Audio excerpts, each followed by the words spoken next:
Good afternoon. Roaming reporter April Nifong here live from outside the scene, where we are about to uncover the mysterious mysteries that lie inside the washing machine. Let's take a closer look, shall we? Ladies and gentlemen, we are now in the laundry room. Let's see what we find. Let's look inside and see what lies. Ladies and gentlemen, look at this. It's so washing machine horrific.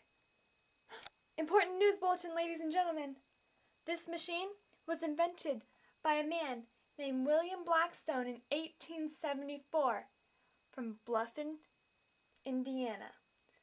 It appears that it was made for a birthday present for his wife.